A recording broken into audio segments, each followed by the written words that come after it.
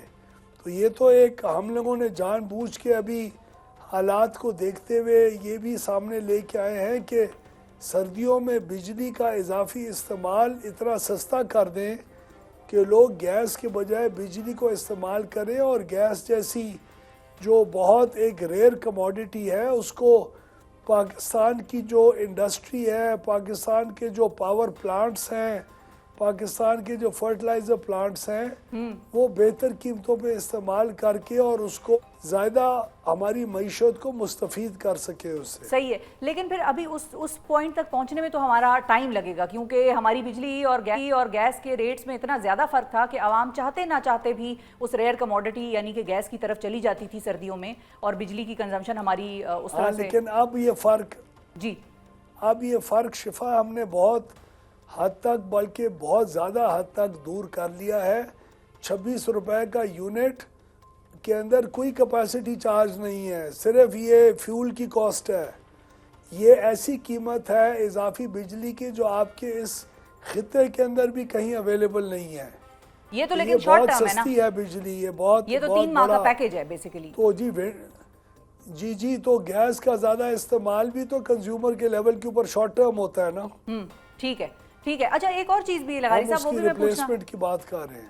بالکل۔ اچھا میں یہ بھی پوچھنا چاہوں گی کہ ہم نے اوور دا ایئرز یہ بھی مختلف حکومتوں سے یا مختلف اعلانات اس طرح کے بھی سنے کہ ظاہر ہے وہ جو گیس تھی اور وہ ایک ریئر کموڈٹی تھی وہ ختم ہونے لگ گئی، وہ اور زیادہ اسکارس ہو گئی، تو ہم نے یہ اعلانات بھی سنے کہ بھئی پاکستان میں چوتھا بڑا ذخیرہ نکل آیا اور 5واں بڑا ذخیرہ نکل آیا، تو وہ جو ذخیرے نکلتے رہے گیس کے، اس کا کوئی فائدہ نہیں ہو سکا یا وہاں تک ہم نہیں پہنچ سکے اس کو یوز کرنے تک؟ ان ذخیروں کا معاملہ بھی ذرا کلیئرٹی دیں، اس پر کیا ہے ہمارا؟ نہیں، بہت سارے ہمارے اکانومی کے اندر لوگ، انڈسٹری، مختلف جو لوگ ہیں وہ مستفید پاکستان کی اپنی گیس سے ہو رہے ہیں اس وقت، جو LNG کی قیمت سے بہت کم ہے۔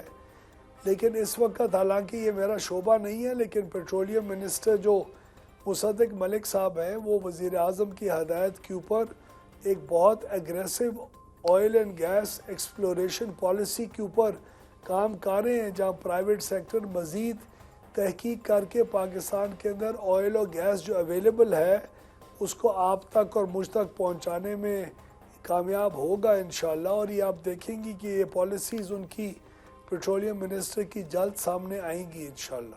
ٹھیک ہے۔ اچھا اب تھوڑا سا گردشی قرضے پہ اگر ہم آ جائیں لغاری صاحب آپ سے بات کرنے، تو گردشی قرضہ پاکستان کا 2.8 کھرب روپے ہے، اور اس کے حوالے سے بھی IMF کی بھی خدشات ہیں، اور وہ یہ کہہ رہے ہیں کہ ہمیں 2.3 کھرب تک ہی جانے کی لمٹ ہمیں رکھنی ہے۔ اس کا کیا کریں گے؟ پاور سیکٹر کا یہ بھی بڑا ایک مسئلہ ہے، سرکولر ڈیٹ۔ شفا اس وقت سرکولر ڈیٹ تقریباً 2.34 ارب روپے ہے، 2.35 کھرب روپے تقریباً اتنا ہے، اور یہ پچھلے کئی سالوں میں اس کے اندر اضافہ نہیں ہوا۔ اچھا، یا بہت کم ہوا ہے، 30-35 کا، 35-36 ارب کا، 80 ارب کا۔ تو اس میں اب اضافہ جو پہلے ہوتا تھا وہ اب نہیں ہو رہا، کیونکہ حکومت ہر سال کے بجٹ کے اندر نقصانات کو ایبزارب کر رہی ہے، اپنے بجٹ کا حصہ بنا رہی ہے، جو پہلے ایک گردشی قرضے کی طرف پھینک دیتی تھی۔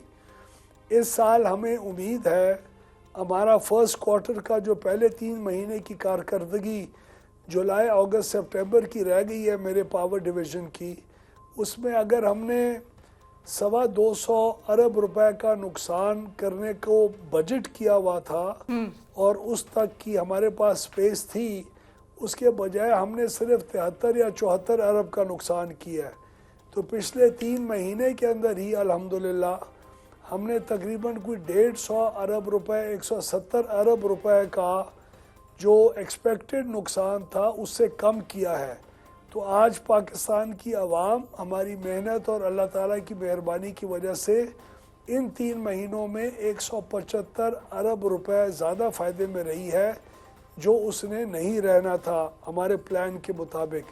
تو یہ بہت خوش آئند بات ہے اور ہم سمجھتے ہیں کہ یہ اب ہماری جو بورڈز کو چینج ہم نے کیا ہے, جو گورننس کے اندر ہم زیادہ محنت کر رہے ہیں, پوری پالیسی ریفارمز لے کے آ رہے ہیں, اس کے ثمرات ہمیں ان 3 مہینے کے اندر ملنا شروع ہو گئے ہیں, جو کہ آج عوام کے سامنے ایک ریکارڈ کا حصہ ہے.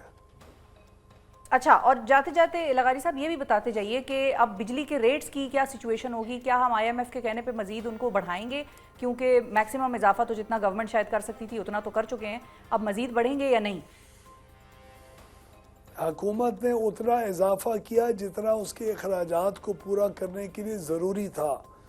اب ہم بہت پچھلے کئی مہینے سے میاں نواز شریف صاحب, شہباز شریف صاحب پرائم منسٹر کی انسٹرکشن کے اوپر بہت محنت کر کے کوشش کر رہے ہیں کہ انشاءاللہ فروری, مارچ یا اپریل کے مہینوں کے اندر اس کے پہلے ہم لوگ اس قسم کی کوئی راستہ نکالیں اور آئی ایم ایف کے ساتھ مل کے نکالیں جہاں بجلی کی قیمتیں کم از کم 8-10 روپے فی یونٹ سے جس کے اندر کمی آ سکے, اور ہم وہ پاکستان کو ایک سستی بجلی فراہم کرنے کی پوزیشن میں ہوں. ہم اگلے 3 مہینے کے اندر تو اس پوزیشن میں آ چکے, جو ہم نے جتنی بھی وافر بجلی تھی اس کو ہم نے 26 روپے یونٹ کے اوپر کر دکھایا. یعنی جو دکاندار 70 روپے کی بجلی لے رہا تھا وہ آج 26 کی لے گا, جو انڈسٹریلسٹ 20 روپے یونٹ کم لے گا, جو گھر پہ استعمال کرنے والے کنزیومرز ہیں ان کو بھی 15-20 روپے فی یونٹ کا اس میں بہتری اور فرق پڑے گا. تو یہ ان 3 مہینوں کے لیے تو کر دکھایا. جب ہمارے پاس بجلی وافر تھی تو اصل چیلنج اس وقت آئے گا جب بجلی وافر نہیں ہوگی اور ہمارے مہنگے پلانٹ چلیں گے اور کیپیسٹی پیمنٹ بھی ہمیں ایکسٹرا پے کرنی پڑے گی. اس وقت بجلی کی قیمتوں کو کم کرنا میں سمجھتا ہوں ایک چیلنج ہے. اگلے سال آپ کا یہ چیلنج تقریباً یہ جو 3 مہینے کا پیریڈ ہے یہ شاید 6 مہینے کا انشاءاللہ ہو جائے.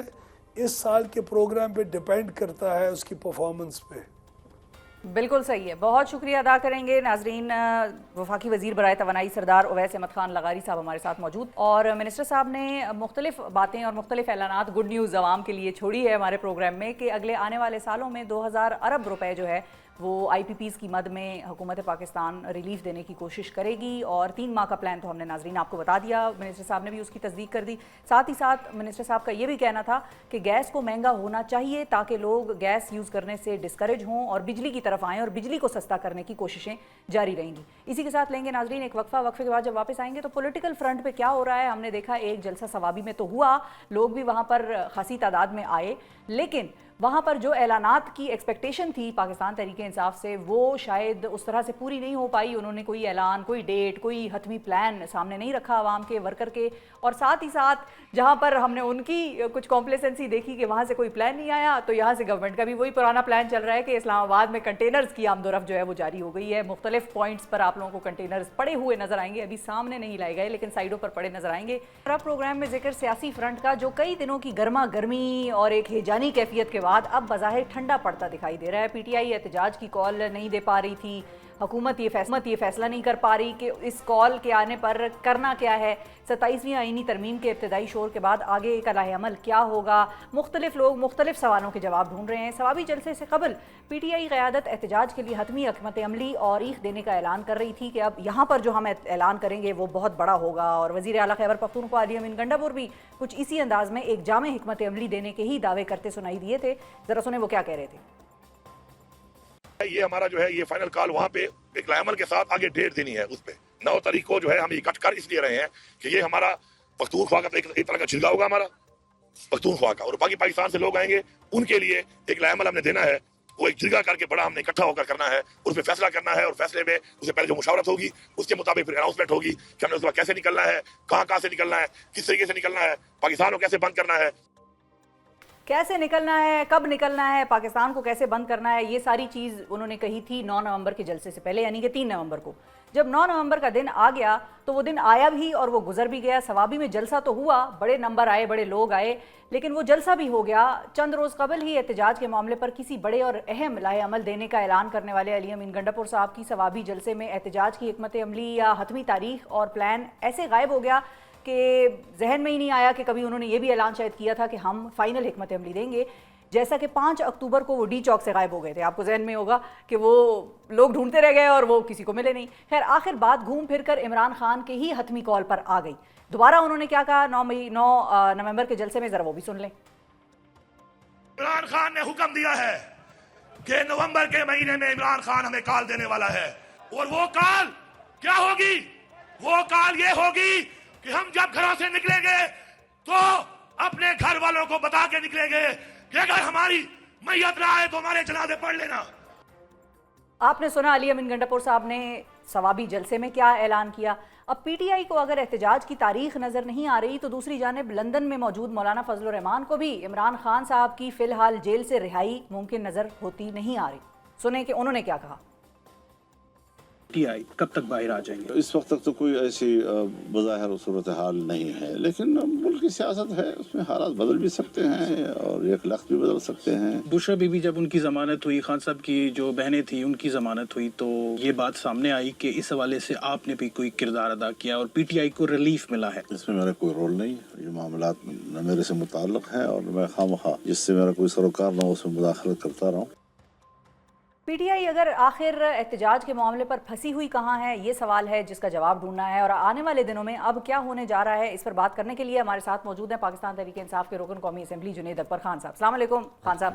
سر یہ بتائیں کہ جو کال کا معاملہ ہے یا جو فائنل حکمت عملی کا معاملہ ہے وہ کہاں پر پھنسا ہوا ہے پی ٹی آئی کی طرف؟ بسم اللہ الرحمن الرحیم، بڑی مہربانی، شکریہ جی۔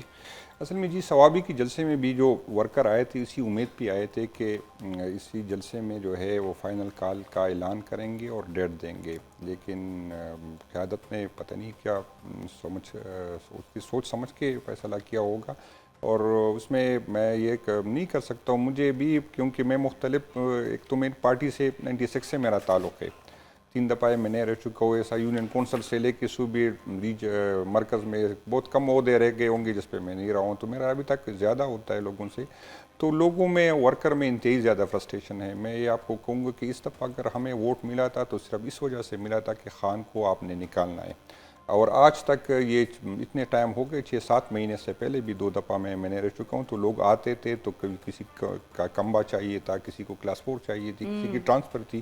یقین کرے آج تک جو کسی نے یہ نہیں ڈیمانڈ نہیں کی، یہی ہمارے ورکر، ہماری ووٹر کا یہی ہے کہ خان کب نکلے گا، تو ورکر میں کافی فرسٹریشن بڑھ رہی، میں بھی ان میں ہوں جو تھے، لیکن کیونکہ آپ کے جواب سے بھی یہی لگ رہا ہے کہ آپ بھی اتنے ہی اس سارے معاملے پہ حیران پریشان ہیں جتنا کہ میڈیا حیران ہے کہ بھئی جو کال کا ایک بلڈ اپ ہوا تھا اور ایک اعلان ہوئے تھے کہ بھئی یہ اس دفعہ آخری ہوگا لائحہ عمل اور ہم بتائیں گے، کیونکہ شیخ وقاص اکرم صاحب کی بھی اگر میں بات کروں تو شاید ان کے حوالے سے بھی ایک بیان منسوخ کیا جا رہا ہے کہ انہوں نے کہا ہے کہ وہ بھی کوئی جو کال ہم دیں گے وہ حتمی نہیں ہوگی اور کالز آتی رہیں گی۔ نہیں، لیکن اس میں یہ ہے کہ میں قیادت پہ تنقید اس لیے نہیں کر سکتا ہوں کہ یہ جو جتنے عہدے دیے خان نے دیے، کوئی الیکشن کے ذریعے یا کسی اور نہیں ہوا، خان نے نامینیٹ کیا۔ جب خان نے کسی کو نامینیٹ کیا اور خان اینی ٹائم اس کو اگر خان نہ چاہے اور خان اس سے مطمئن نہیں تو وہ ہٹا بھی سکتے ہیں، تو آج تک جو ثوابی جلسے کے بعد بھی خان صاحب کا سٹیٹمنٹ آیا تو وہی کہہ رہے کہ جو وہاں پر جو تقریری ہوئی خان نے اس کو اون کیا، تو اس سے ظاہر ہوتا ہے کہ جو ہو رہا ہے خان صاحب کے کہنے پہ اس کے مشورے سے ہو رہا ہے۔ اچھا یہ بھی کیونکہ آپ نے اس کی بات کی عہدوں کی، سننے میں یہ بھی آ رہا ہے، کہیں سے خبریں آ رہی ہیں اڑتی کہ شاید خان صاحب کچھ پوزیشنز کی شفلنگ بھی کریں۔ نہیں، ایسی کوئی بات ابھی تک نہیں، اگر ہے تو اس کی وہ کر سکتا ہے، اس میں کوئی نہیں، ووٹر بھی اس کا ہے، پارٹی بھی اس کی ہے اور اس کا ہے، اختیار ہے جس کو کر سکتا ہے، لیکن میرا نہیں خیال کہ ایسی کوئی بات ہے کہ عہدے جو ہے ریشفل ہو رہا ہے۔ ابھی تک تو کوئی ایسی بات نہیں ہے. لیکن مجھے جو سب سے زیادہ پریشانی ہے یہ ہے کہ کیونکہ ورکر میں فرسٹریشن بہت زیادہ بڑھ رہی ہے, اور اگر یہ لوگ قیادت کے بغیر کیا ڈیمانڈ کر رہا ہے, وہ یہی ڈیمانڈ کر رہا ہے کہ خان کب نکلے گا, اور اگر یہ ورکر قیادت کے بغیر نکل آئی تو یقین کرے یہ ریاست کے لیے بھی انتہائی خطرناک ہے, اور جمہوریت کے لیے, اس ملک کے لیے انتہائی خطرہ. اللہ پاک نہ کرے کہ اتنی مایوسی بڑھ جائے ورکر کی کہ وہ قیادت کے بغیر نکل آئے. اچھا, اب مولانا صاحب کا بھی میں نے سنوایا, ناظرین کو بھی, آپ کو بھی, کہ وہ یہ کہہ رہے ہیں کہ مجھے ابھی نہیں لگ رہا عمران خان کا باہر آنا. پی ٹی آئی دوسری طرف یہ کہہ رہی ہے کہ نومبر کا مہینہ, پتہ نہیں نومبر کے مہینے میں کیا آپ لوگ دیکھ رہے ہیں, کیونکہ مولانا صاحب تو کہہ رہے ہیں کہ مجھے کچھ خاص چیز ہوتی نظر نہیں آ رہی.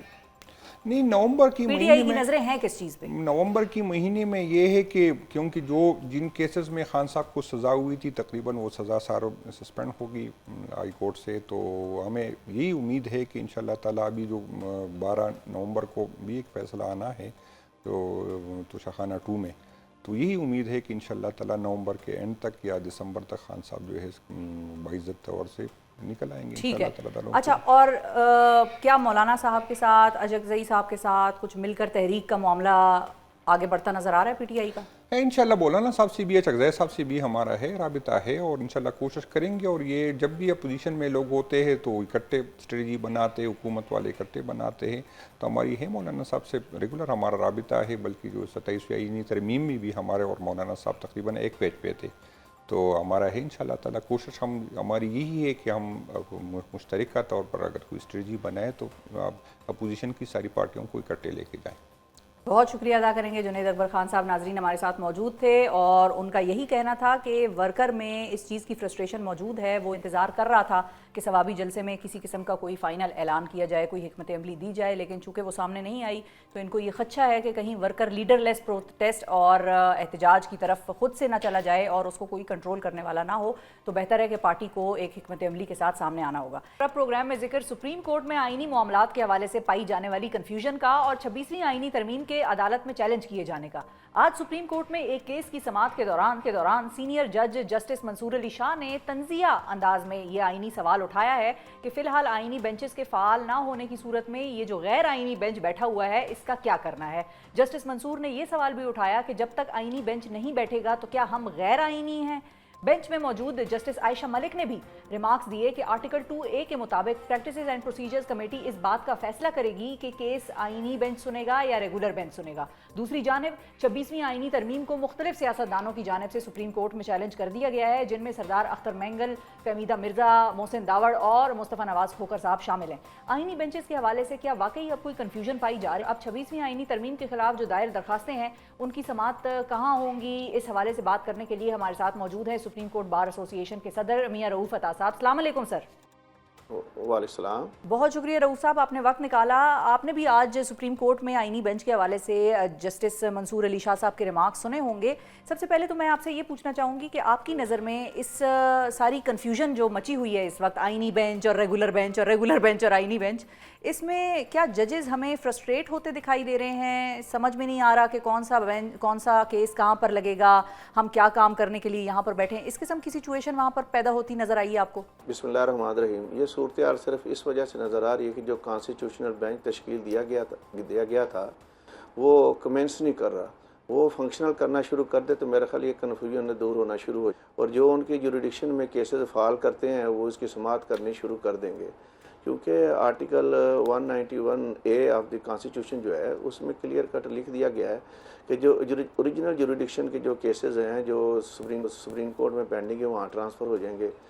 جو آرٹیکل 185 سب کلاس 3 کے جو کیسز ہیں وہ وہاں پر جانا شروع ہو جائیں گے.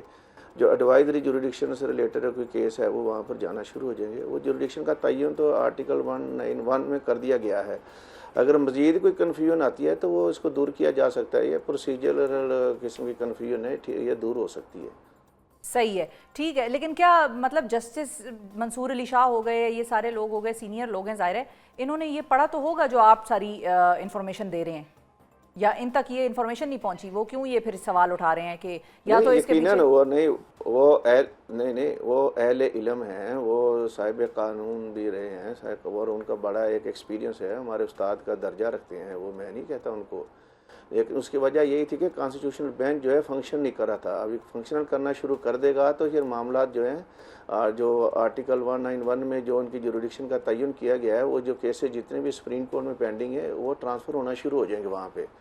تو امید ہے کہ یہ آنے والے دنوں میں جب فنکشن شروع ہو جائے گا تو یہ سارے کیسز وہاں ٹرانسفر ہونا شروع ہو جائیں گے. اوریجنل ٹھیک ہے. اور اچھا اب یہ بتائیے رؤوف صاحب کہ یہ جو لیگل لائن ہے جو کیسز ہیں یعنی ہائی کورٹ سے کوئی ایسے فیصلہ جات جن دیے گئے ہوں جن میں کوئی قانونی نکات کی تشریح درکار ہو یا کوئی question of law as to the interpretation of the constitution ہو وہ وہاں ٹرانسفر ہونا شروع ہو جائیں گے. اچھا رؤوف صاحب یہ بتائیے کہ 26ویں آئینی ترمیم کے خلاف اب مختلف پٹیشنز جو ہیں وہ سامنے آ رہی ہیں جبکہ جسٹس منصور علی شاہ اور جسٹس منیب اختر گزشتہ ہفتے چیف جسٹس یحییٰ آفریدی کو یہ خط بھی لکھ چکے ہیں کہ 26ویں آئینی ترمیم کے خلاف پٹیشنز کا جو معاملہ ہے وہ فل کورٹ کے سامنے ہی رکھا جائے کیونکہ وہی طے ہوا تھا. اب اس کا کیا ہوگا؟ 26ویں آئینی ترمیم کا معاملہ بھی کیا آئینی بینچ کے سامنے جائے گا یا فل کورٹ اس معاملے کو دیکھے گی جیسا کہ پہلے طے ہو چکا تھا؟ جی اس میں میری رائے یہی ہے کیونکہ جو 26ویں آئینی ترمیم ہے اپنے نام سے یعنی آئینی تشریح اس میں جو اس میں طلب درکار ہوگی تو یہ آئینی معاملہ بنتا ہے تو یہ آئینی کورٹ میں ہی جائے گا. یہ جو بینچ تشکیل دیا گیا ہے وہ اس کی سماعت کرے گا. فل کورٹ اس کی سماعت کا بھی اختیار نہیں رکھتی. ٹھیک ہے, میری رائے یہی ہے. صحیح ہے, یعنی کہ چاہے وہ پیچھے سے جو پہلے سے طے ہوا ہو وہ بھی نہیں, اس کا بھی اختیار ختم ہو جائے گا. آئین میں آیا نا, میں تو آئین کا طالب علم کے سیئے سے بات کر رہا ہوں کہ یہ کانسٹیٹیوشنل بینچ جو تشکیل دیا گیا وہی اس کی ابھی تشریح کرے گا. وہی دیکھے گا کہ جو 26ویں آئینی ترمیم پاس ہوئی ہے یا صحیح ہوئی ہے غلط ہوئی ہے کیا ہوا ہے وہ اس کا فیصلہ اسی نے کرنا ہے. ٹھیک ہے. اچھا اور فائنلی یہ بھی بتا دیجئے کہ لیکن میں ویسے بتا دوں لیکن ویسے تو پارلیمنٹ سے پاس کردہ کوئی بھی جو آئینی ترمیم ہے ان میں باقاعدہ لکھا ہوا ہے وہاں پہ کہ کوئی کورٹ جوریڈکشن نہیں رکھتی کہ وہ اسٹرائک ڈاؤن کرے اسی طرح کی آئینی کوئی ترمیم کو. وہ بھی لکھا ہوا ہے آئین کے اندر لکھا ہوا ہے وہ بھی وہاں پہ. صحیح ہے. اور جو پبلک کے حوالے سے یا ہیومن رائٹس کے حوالے سے جو معاملہ ہے سوائے اس کے یہ بات بھی لکھی ہے نا یا نہیں؟ جی پبلک کے جو عوامی مفاد کی نوعیت کے جو معاملات ہیں وہ بھی آئینی بینچ میں ہی جائیں گے جہاں بنیادی حقوق سے جو انفورسمنٹ آف دی ہوگی اس میں یہ بھی آئینی بینچ ہی سنے گا وہاں پر.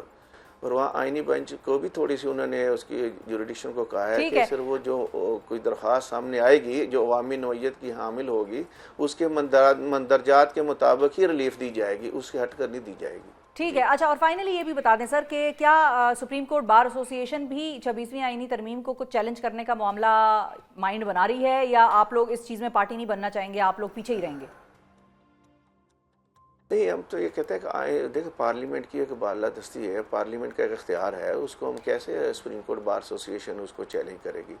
یہ ایک مخصوص ہمارے جو دوسرا گروپ تھا جب یہ حالیہ انتخابات سپریم کورٹ بار کے ہوئے انہوں نے ایز اے ریفرنڈم کے طور پہ لڑا وہاں پر کہ آپ 26 آئینی ترمیم کو ووٹ دینا چاہتے ہیں یا ان کو ووٹ دینا چاہتے ہیں. تو وکلاء کی اکثریت نے ان کے موقف کو مسترد کیا وہاں پر. 26 آئینی ترمیم جو ہے ہم آئین پارلیمنٹ کی بالادستی بھی مانگتے ہیں کہتے ہیں اور ہم چاہتے ہیں ہر ادارہ جو آئین کے اندر اس کی حدود کا تعین ہے اس کے اندر ہے کہ اپنے کارہائے سر انجام دے, اپنے جو فنکشن پرفارم کرے. ہم تو اس میں کوئی رکاوٹ نہیں چاہتے کہ دوسرا ایک دوسرے میں رکاوٹ بنے.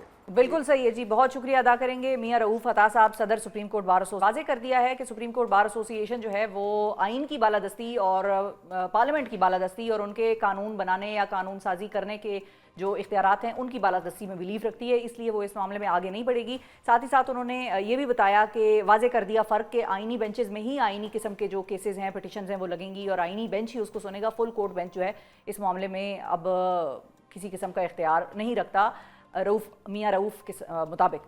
اب اسی کے ساتھ ناظرین آج کے پروگرام سے مجھے دیجیے اجازت. اپنا بہت خیال رکھیے, ہمیں اور پاکستان کو دعاؤں میں یاد رکھیے. اللہ حافظ.